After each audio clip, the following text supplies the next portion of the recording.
Okay, um, so welcome everybody to this week's edition of Paleoperks. So my name is Raymat and I will be hosting the seminar today. And we're very excited to have Vijayananda Sarangi from the Swedish University of Agricultural Sciences in Sweden joining us this week. And Vijayananda's talk title is Neglecting Vegetation Fires as a Geochemical Process Could Undermine the Reliability of Paleoecological Interpretations. So we'd also like to make a funder acknowledgement to the Quaternary Research Association for sponsoring this talk today. So the format of today's seminar, if you're new here or you haven't been for a little while, so we have a few welcome and announcements for the first 5 minutes, followed by Vijayananda's talk for half an hour, followed by a moderated Q&A for a short time, and then an after talk tea time with our speaker this week, which we very much encourage you to stay for. Don't forget to send your questions via the chat to the questions@Paleoperks host, who today is Elizabeth. So a bit of housekeeping. So Paleoperks values the participation of everyone interested in the paleosciences. Please remember to abide by our code of conduct during today's seminar. So if you somehow found yourself here without having signed this, please take a moment to go to our website and familiarize yourself with this. Please remember to mute yourself for the duration of the talk. You shouldn't be able to unmute yourself, but if you find that you can, please remember not to, so that we maintain a nice quiet environment for our speaker today. You can ask questions by chatting to the questions@Paleoperks host or by using the raise hand function. And if you do this, then we'll call on you to ask your question by voice. Any technical issues should also go to the questions@Paleoperks host. We now have closed captions built into Zoom, and you can use the CC button at the bottom of your screen to show or hide them. We're also looking for new committee members, so all of these links will be posted in the chat very shortly. Please, we're really excited to see all of these applications come in. Also remember to nominate all of your outstanding early career friends and colleagues to give a Paleoperks seminar. We also have our weekly feedback form for demographic information. This is anonymous, optional, but very much encouraged, and this link will also be in the chat very shortly. So now it's my great pleasure to introduce today's speaker, Vijayananda Sarangi.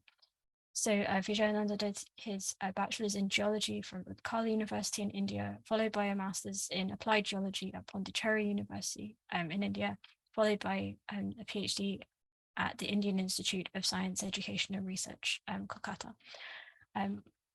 And he's currently a postdoc at the Department of Soil and Environment at the Swedish University of Agricultural Sciences in Sweden.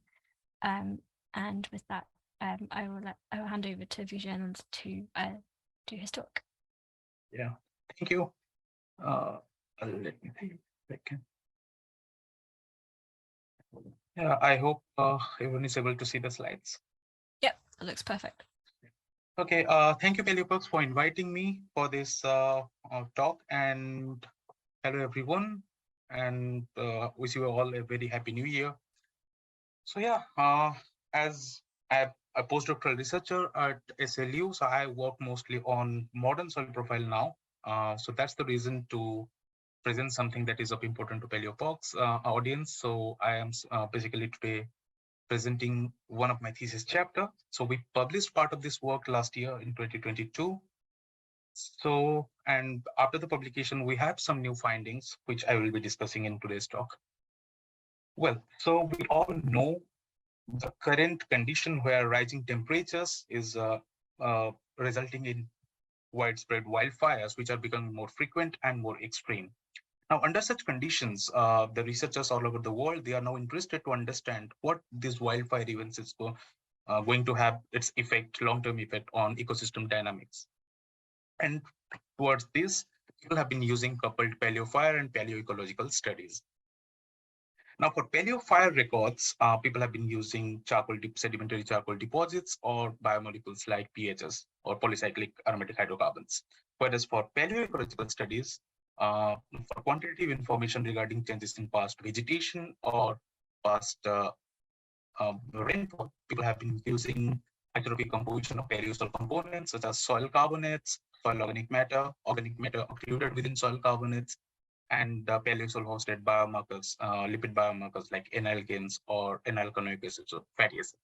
Now, one important thing to notice here is in most of the cases, the carbon isotopes that we get from these paleosoil components are actually a reflection of the plants that was growing on the land surface when this particular paleosol was getting formed. And the proxy, that is the hydrogen isotopic compositions of paleosol biomarkers like N-alkanes or N-alkanoic acid are also a function of the modern plants that was growing when this particular soil was formed. Now, one of the prerequisites for using any isotopic composition for paleoecological studies is that isotopic signature that is recorded in the soil in forms of plant organic matter has to be pristine in nature. And usually in the soil, however, because of various pyrogenic processes, this isotopic signature might change. And in most of the studies, these are accounted for. However, the transfer of organic matter or the isotopic signature from plant to soil is always thought to be devoid of any isotopic fractionation. However, if we are working in a region that is susceptible to wildfires, this might change. However, none of the studies till now have actually tried to understand what effect does wildfire-induced thermal degradation have on the isotopic inheritance on this process. So basically, to understand that, we did a laboratory experiment where we collected leaf samples from plants that differed in terms of their photosynthetic pathway, C3 or C4, and also growth forms like trees, shrubs, and grasses. So we collected these leaf samples and we burned them at different temperatures ranging from 200 degrees Celsius to up to 500 degrees Celsius, and with a difference of around 50 degrees Celsius. And we also collected some soil sample from a wetland setting just to have an idea what thermal degradation or during wildfire have effect on the pre-existing organic matter in the soil. For example, during a wildfire, it's not that the plant organic matter or plant biomes are getting burned, it's also the heat from this wildfire, they radiate into the topsoil and they affect the pre-existing organic matter in the soil. Now, some of the plant samples, we just burn them at 500 degrees Celsius just to confirm our results that we got from the plant sample. Now, after the burning experiment, we looked at the changes in the total organic carbon content of the leaf samples, the bulk carbon isotopes, concentration and distribution of lipid components, and the isotopic composition, particularly the carbon and hydrogen isotopic composition of N-alkanes. And this is what we got. So here there are two graphs. So graph A actually shows the percentage change in the total organic carbon content at different temperatures. And graph B shows the change in the bulk carbon isotopic composition of the leaf samples pre and post burning experiment. Now from graph A, it is quite easy to notice that we see a substantial change in the total organic carbon content of the leaf. And it is expected because during burning of plant biomass, there is a rapid loss of organic carbon with respect to the mineral content of the leaf. And thus we see a decrease in the TOC content, which amounts to as much as 96% compared to the unburned counterpart.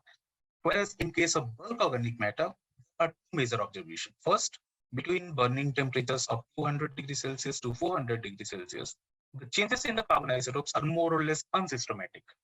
However, after 400 degrees Celsius, for C3 photosynthetic pathway plants, the isotopic values are increased in 13C compared to the unburned counterparts. And for the grasses, which follows the C4 photosynthetic pathway, it got decreased by around 1.5 per mil. Now, the first question is, why is there an unsystematic isotopic change between 200 and 400 degrees Celsius? Well, this can be explained by the nature of burn that the leaf sample underwent between this temperature. So the nature between this temperature, the leaf samples burn can be characterized as smoldering. And usually, smoldering kind of burn results in an unsystematic change in the carbon isotopic composition. Whereas after 400 degrees Celsius, all the leaf samples were characterized by flaming burn. That's the reason we saw a distinct change in the isotopic composition. Now the question comes, why the change in C3 and C4 plants are different? Well, the change in bulk carbon isotopic composition during thermal degradation due to wildfire can be explained by two processes. First, the kinetic isotope effect, which will lead to a preferential loss of 12C in form of smoke, carbon dioxide, and source-dependent isotopic fractionation. That means in case of kinetic isotope effect, both the carbon isotopic composition of both C3 and C4 plants should have been higher compared to their unburned counterparts. But because biomolecular composition of C3 and C4 plants are different, and we have more 13C enriched labile carbon compounds in the C4 that are really refractory, volatile, and easily oxidizable. So that's the reason it actually masked the effect of kinetic isotope effects, and we saw an overall decrease in the isotopic values. So this made us interested to look at the lipid biomarkers, and here we have two graphs as well. So for first one is the percentage change in the total inalkane concentration at different temperatures for all the samples, the trees, shrub, grass, and the soil samples. And the graph B, it actually shows the change in the total concentration of fatty acid for all the plant samples. And because we didn't observe a lot of change in soil samples, we didn't analyze it for the fatty acid. Now from the first graph, so similar to the total organic carbon content, we saw a decrease except for the tree sample, in all of the sample, we saw a decrease in the total alkane concentration with increase in the burning temperature. And this decrease can be explained by loss of alkanes due to combustion-dependent cracking and volatilization. Whereas in case of fatty acid, in all the sample, we saw a decrease in the concentration with loss amounting up to 100% at 500 degrees Celsius. So it was quite interesting to notice that at burning temperature of just 500 degrees Celsius, we were actually losing all the fatty acids from the lip sample. Now let's come to this tree sample. It wasn't following the trend that was followed by all other samples. Well, this has to do with formation of secondary alkanes through decarboxylation of fatty acid during burning of leaf sample. Now, but if decarboxylation of fatty acid and formation of new alkane resulted in the increase in the concentration of alkane in the tree samples, we should have seen the same changes in all other samples. But now comes the biomolecular composition of the plant leaves. Well, what we found out was the total concentration of fatty acids in tree leaves were higher compared to that of the shrubs and grasses, whereas the total concentration of alkanes in the unburned tree leaves were lower compared to the shrubs and grasses. Because we had higher concentration of fatty acid that actually formed a source for the secondary alkane to form, so we had an increase in the total alkane concentration in case of tree leaves. Now, not only the thermal degradation of plant leaves during wildfire can affect its concentration, it can also affect its distribution pattern. For instance, here are the graphs, bar graphs, where we have shown a distribution of N-alkanes at different burning temperatures. So we have the higher change in the fresh samples, but as we go higher with the burning temperature, we saw emergence of mid-chain and low-chain N-alkane. And this was similar for trees, shrubs, and grasses. However, interestingly, in the soil samples, the changes wasn't substantial. Now, also in the previous burning experiments, people have actually found that there used to be a predominance of short chain alkanes such as C16 or C18. However, in our case, we didn't observe changes.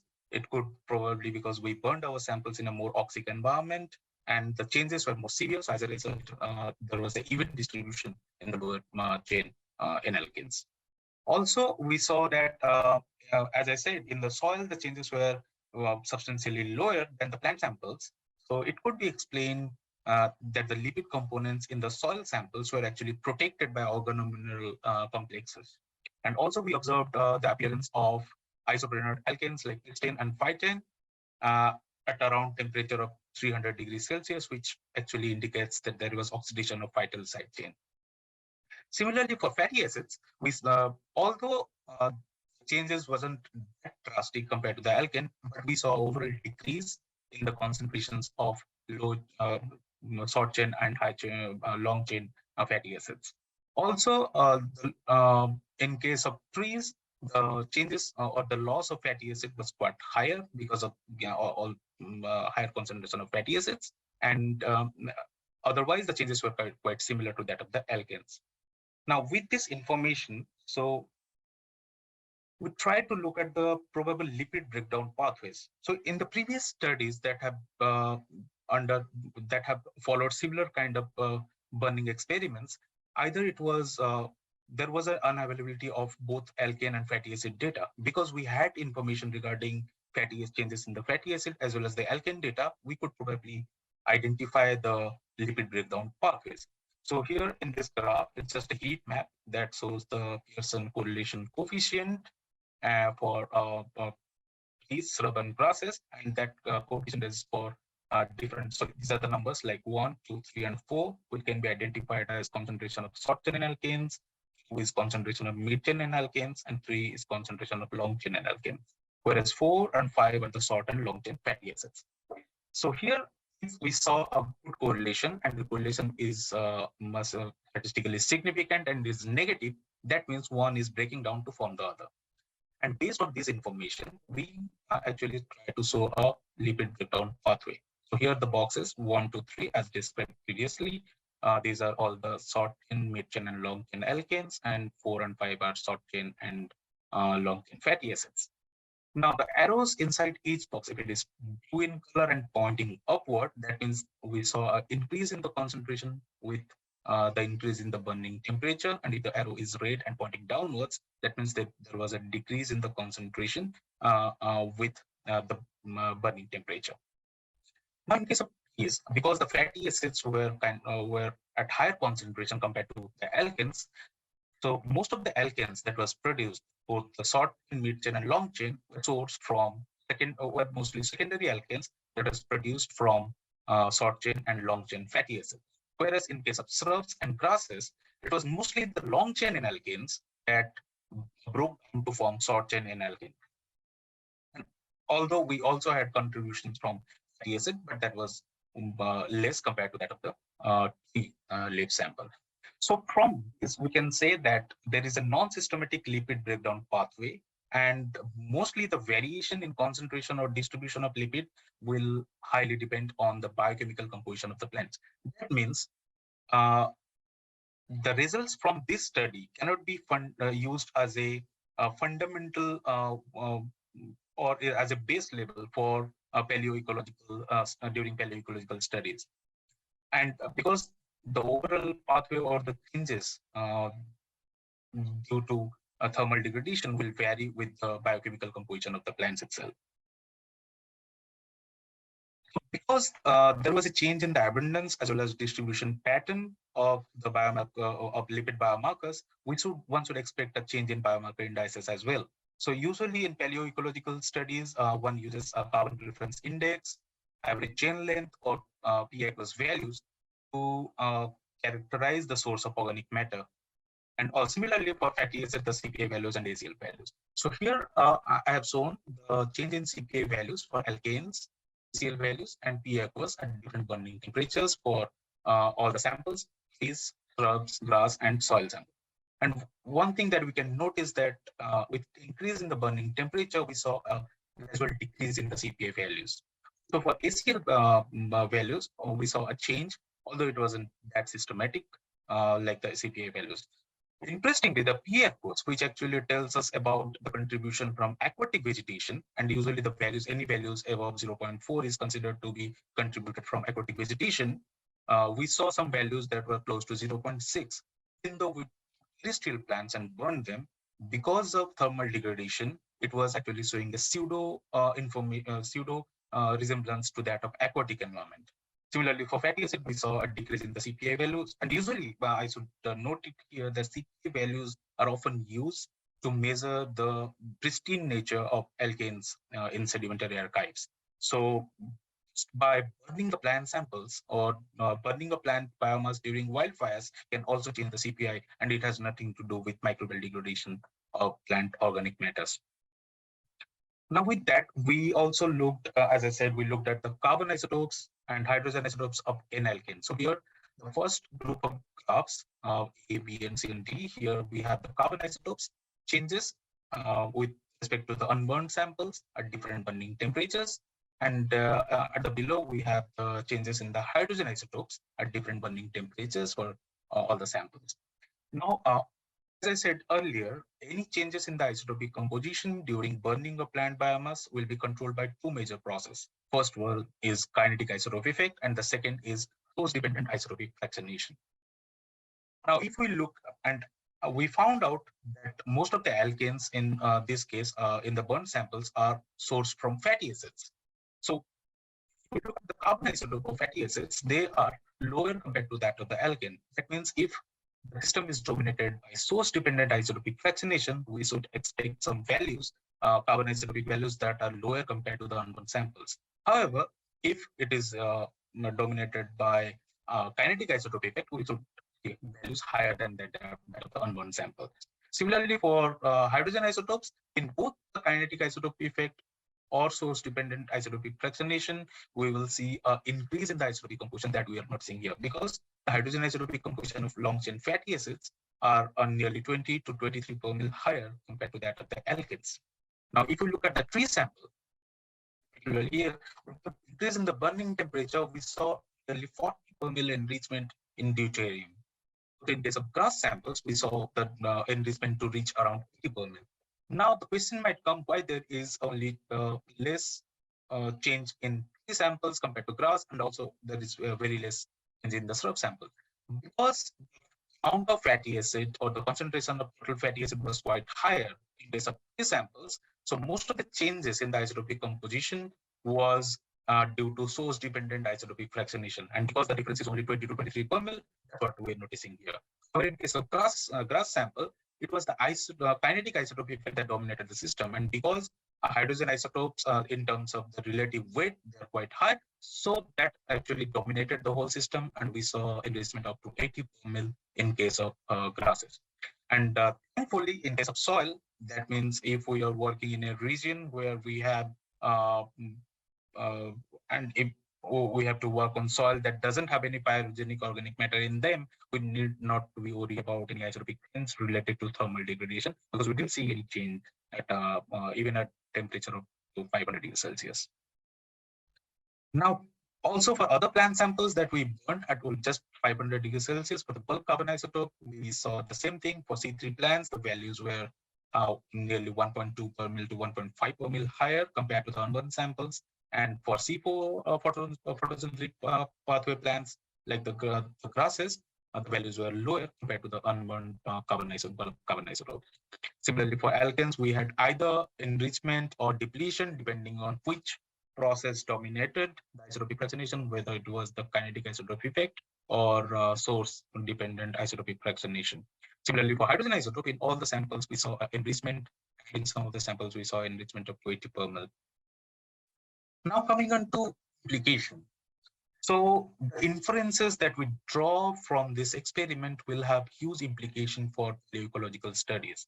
Example, if we let's take this diagram. So we have event one, we have normal plants growing on the landscape, and they are recording environmental signature in terms of stable isotopic ratios. Those leaves are getting subsumed in the soil, and they're forming part of the soil, and they are getting recorded in the sedimentary archive. However, we have a wildfire event. Now we have a lot of pyrogenic derived organic matter that becomes a part of the soil profile. And now this pyrogenic residue, because we always consider the transfer of information from plants to the soils are devoid of any isotopic fractionation. But because of wildfire, they are getting thermally modified and getting incorporated in the soil. Now, also we are having a layer of soil, although to lesser extent, but they are thermally altered. Now, this is basically the summary that I showed in previous slides. So we see changes in total organic carbon, we see changes in the N-alkane concentration, we see changes in fatty acid concentration, lipid biomarker indices, also the carbon isotopic, bulk carbon isotopic composition, N-alkanes and hydrogen isotopes.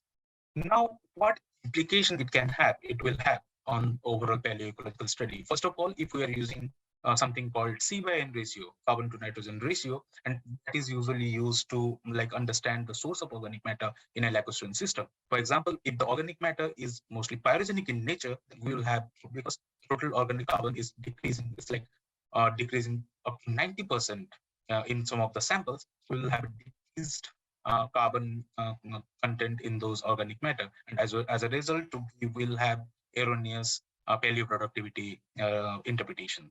Similarly, if we are using CPI, ACL, or aqueous values to characterize the organic matter in sedimentary archives, then also we are introducing some errors into our interpretation. Lastly, the results from this study will also have implication to vegetation and paleoclimate studies. Usually, the carbon isotopic composition from sedimentary archive is used to estimate the proportion of C3 and C4 plants in the past.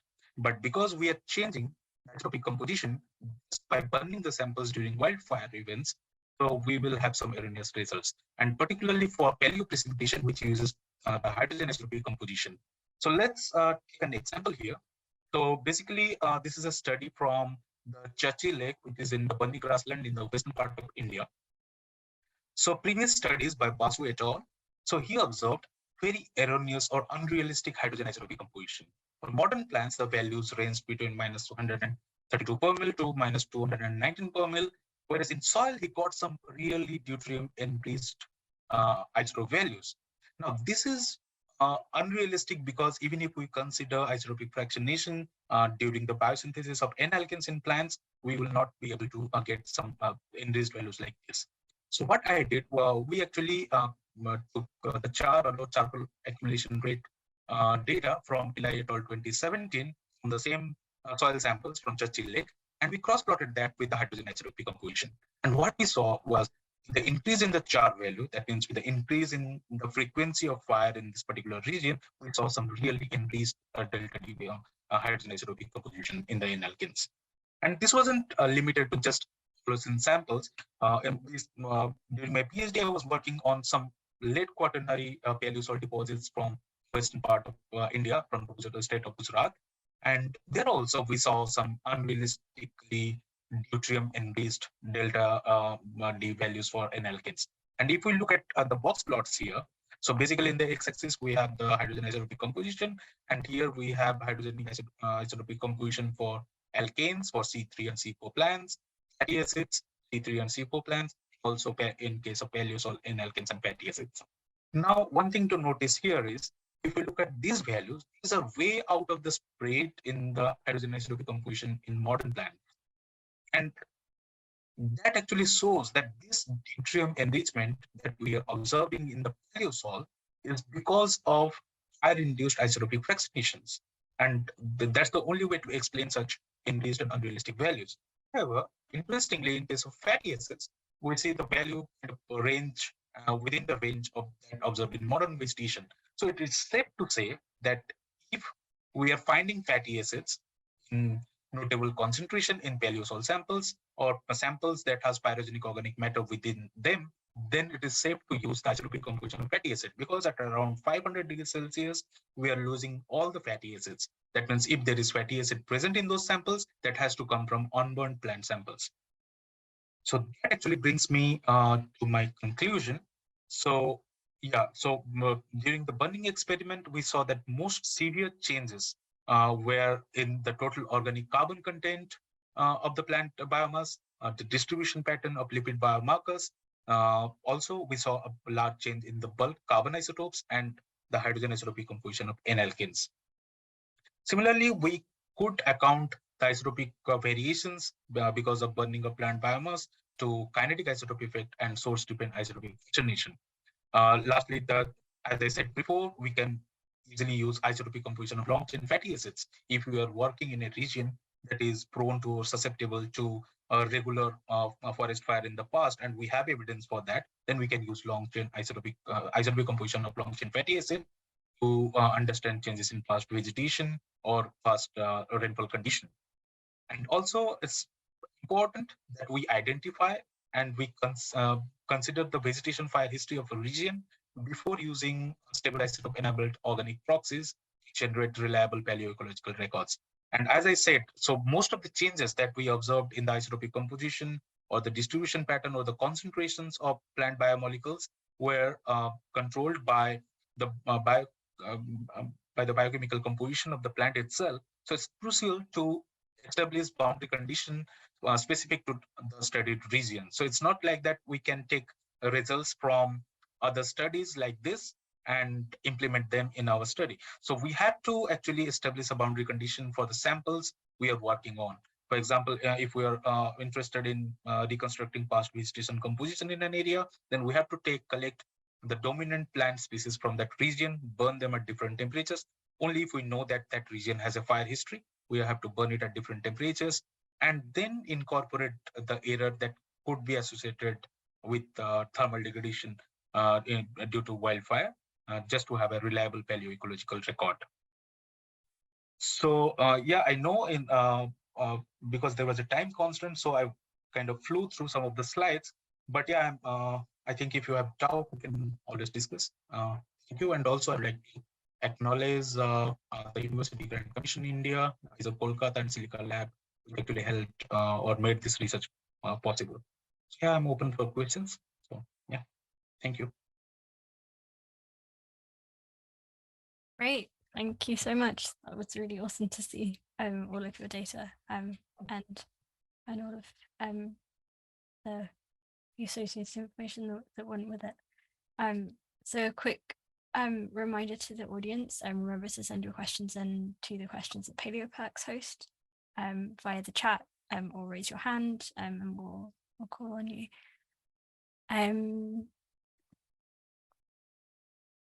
So we have one question in from Sender Kesaron, which is, I'll also paste this into the chat. So do you have any results on CAM plants? If so, will there be any resemblance to the C4 plants due to highly similar chemical pathways? Yeah, although we do not have results for CAM plants, but if they are biochemically similar to that of C4 plants, then we should expect similar changes due to thermal degradation. Yeah, we should see. Yeah.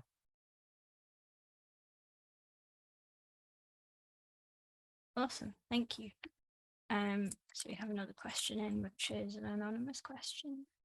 So is there a reason you only went up to 500 degrees for your burn temperatures? Are there ever fires that burn hotter than that?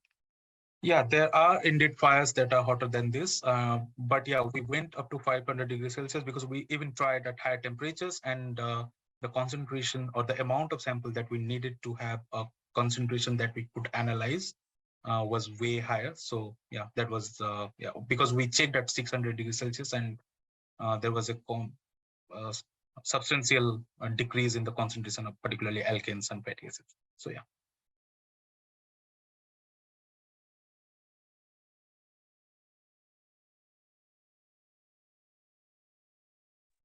Great, thank you. So we have another question then. It's a bit longer. So would forest fires and the subsequent thermal degradation caused by it alter and affect the membranous lipids which are associated with symbiotic cyanobacteria of the plant roots? Thus, could changing this possibly change in the lipid and aid us on tracking forest fire, possibly acting as a terrestrial version of the TEX86 paleothermometer?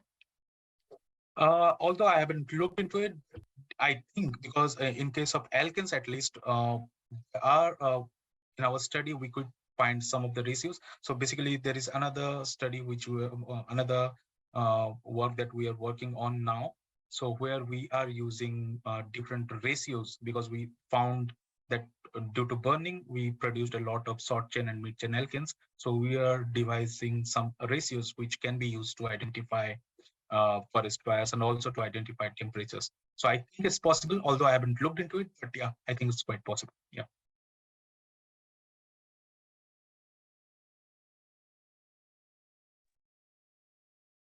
So yeah, there is another. Thank you.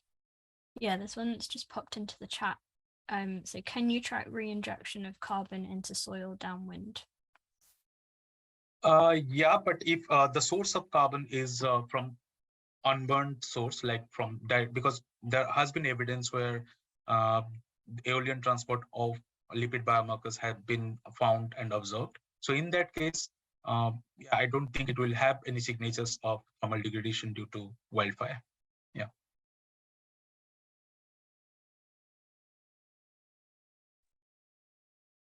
Nice.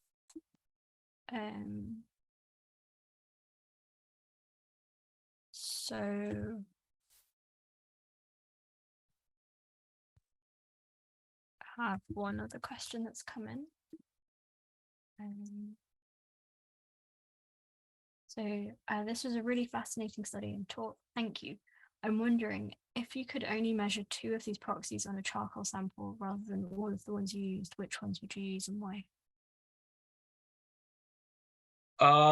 Yeah, so I will measure the bulk carbon isotopes because even from this particular study, as well as studies that have been previously done by other researchers, we know that in case of C3, the increase in isotope is limited to 1.2 to 1.5 per mil, and also for C4, it's limited to 1. So it's easy to account for those errors. If we correct the end member values for those errors, we can easily have a reliable paleoecological information derived. And also, as I said, we can uh, actually for that this is kind of difficult, but yeah, we can also rely on the carbon isotopic composition of N-alkanes because as I showed in the graphs, so there isn't a much change, and usually it's within the error range that we get within a particular paleosol profile. So yeah, I think I will go with the carbon isotope bulk as well as the N-alkanes. But yeah, I will try and avoid the hydrogen isotopic composition because yeah, it's changing a lot and it depends on the plant biochemical composition. So yeah. Cool.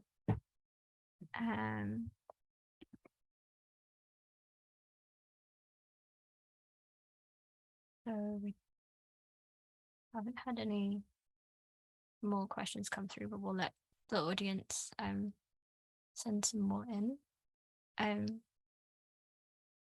Did you go on fieldwork to collect your samples? No, this actually came out from observation because we had a grassland near to our institute where I did my PhD, and there we used to have frequent fire in that particular grassland. So people who have been, there were master students who have been collecting plant sample from that particular region. They observed a change in the isotopic composition because of this repeated fire. So that actually led us to design this experiment. And also we were finding, as I said, I was working on late quaternary paleosol samples from the Gujarat alluvial plain, and we were getting some really unrealistic hydrogen isotopic values. So yeah, that was something that encouraged us to do this experiment, and it was collected from basically from that grassland. Yeah. Nice. Well, always exciting hearing about the background of everyone's samples and where they're from. Yeah.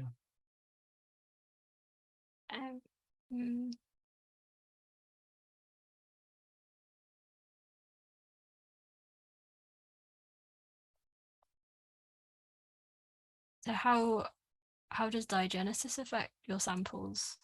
Yeah, that is something, I guess it's one of the things that the researchers who are attending this particular talk, they can try, because we just have looked at how things are changing when plant biomass are getting burned during wildfire. But then it has to go into the soil and face the pedogenic process. So that is something that still we don't have any understanding on that. And that is something people can try. Yeah.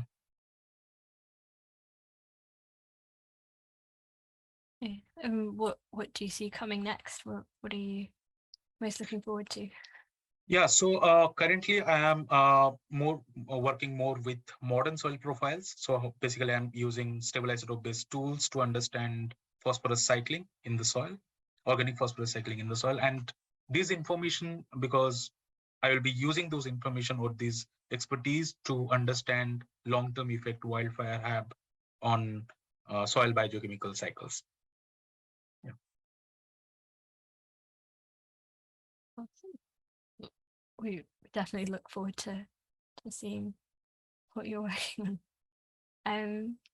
So last call for questions from the audience.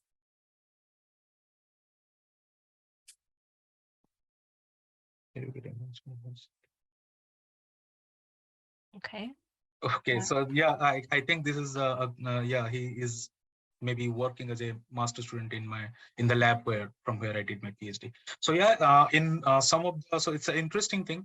So I worked on fluvial deposits, but in some of the units I did find some fossils which I think is from have a marine origin. Now that's what we are trying to establish, whether it was transported through aeolian activity or there was a marine incursion at any time in the past.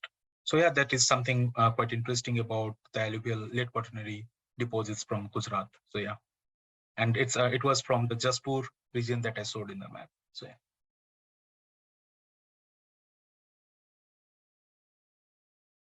There's one question that's come in that Elizabeth just posted in the chat. So are your methods limited only to forest fires and wildfires, but any applications of your methods to other pyrogenic processes? Yeah, so any process, pyrogenic process that occurs in the presence of oxygen and where plant biomass are thermally altered, and the temperature is limited to around 500 degrees Celsius, I think the observation or the results that we got from the experiment are applicable. And mostly it will be applicable in case of wildfire, it will be applicable for little layer fire or crown fire, where we have a plenty of oxygen, atmospheric oxygen present. Yeah. Great. Any last questions from the audience? No? Okay. So thank you very much again for your talk. So I will take over the screen share from you, and we will do a quick outro.